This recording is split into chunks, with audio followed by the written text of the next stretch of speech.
Hi, this is a quick and easy video of how I make my sourdough. It might not be the right way, but it's my way and I make quite good sourdough bread. Keep watching. Here's my bubbly sourdough starter. That was 2 tablespoons of starter, 2 tablespoons of wholemeal flour and enough water to mix it up to a porridge consistency. And I got that out last night and it's doubled in size this morning. So that's all going in first. Now I put that in first because I don't want it to touch the salt, because the salt will inhibit the yeast. It's about 200 grams altogether. Then I use about 400 grams of white flour.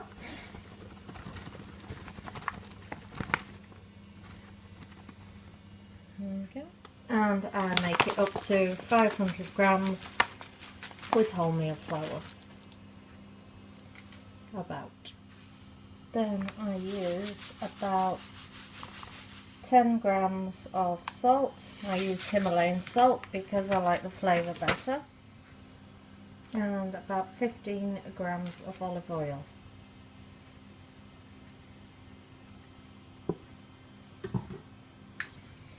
Right, and then I use 250 grams of liquid. I use half kombucha and half filtered water. You don't have to use kombucha, but I do because it gives a good rise. So about 250 grams.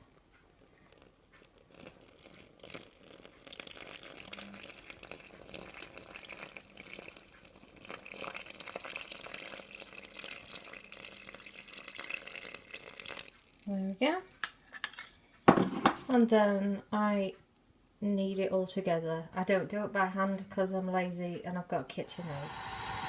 I do this for maybe about 3 or 4 minutes and then I'll cover it and leave it to proof in a warm place. Sometimes you might need a little bit of extra water or liquid, or you might need a bit more flour if it's too sticky, but you can be the judge of that. Also, I'm adding about 50 grams of sunflower seeds. You can add however many you want, depends on your taste. You can get a seed mix with all sorts in. And then I sprinkle some on the top as well. Right, this next bit isn't easy to do with one hand while I'm videoing, but you can see the dough's got a little bit of a rise on. Wet your hands, both hands, and then get them underneath the dough and then stretch it up and over itself. Turn it round, wet your hand again, get your hand under the dough, woo.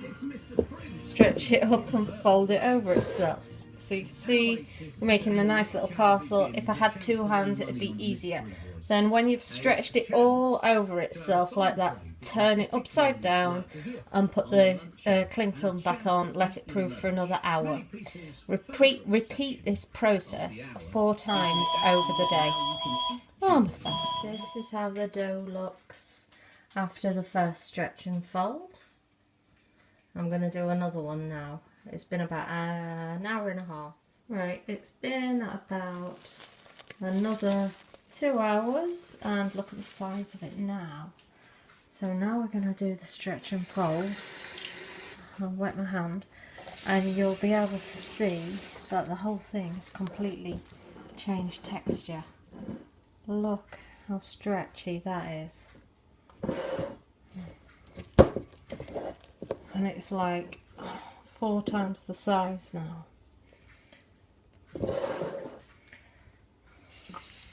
So I always say it takes 3 days to make a good sourdough, because this is the main day where you just leave it and stretch and fold it all day.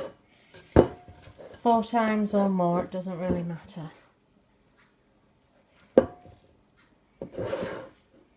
we go. And turn it over. and leave it again, and then do a final stretch and fold in maybe another couple of hours. And this is it now, just before I put it into my la cloche, which is this thing. I've got this to bake my bread in because it's just easier, and I line it out with baking paper because I don't want it to stick, because it always seems to stick. So now I'm just going to knock this down a bit and pour it all into there.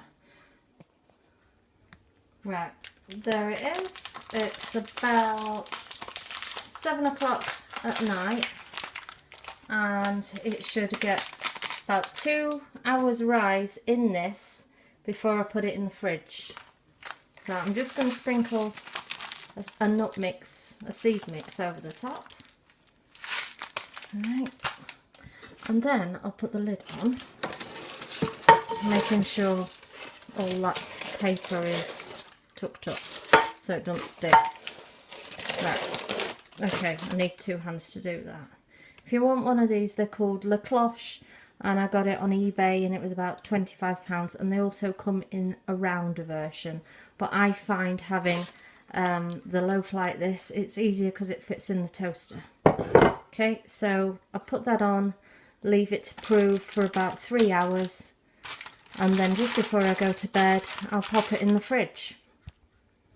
Right, there it is. It's about 7 o'clock at night, and it should get about 2 hours rise in this before I put it in the fridge. So I'm just going to sprinkle a nut mix, a seed mix over the top. Right, and then I'll put the lid on, making sure all that paper is tucked up so it doesn't stick. Right, okay, I need 2 hands to do that. If you want one of these, they're called La Cloche, and I got it on eBay and it was about £25, and they also come in a rounder version, but I find having the loaf like this, it's easier because it fits in the toaster. Okay, so I put that on, leave it to prove for about 3 hours, and then just before I go to bed I'll pop it in the fridge. Right, it's 10:30 at night now, and I'm just about to put it in the fridge. So it's been proving for about 3 hours. You can see how big it's grown. Okay, so I'll put it in the fridge and get it out in the morning to come back up to room temperature. Right, I took this out the fridge about 7 in the morning, and it's riz really well, and it's now 10 o'clock now, so it's been out for 3 hours. And this is a little tip: I put it back in the fridge for half an hour before I cook it, and it gives a lovely oven spring, and it just pushes that last little bit of rise out of it.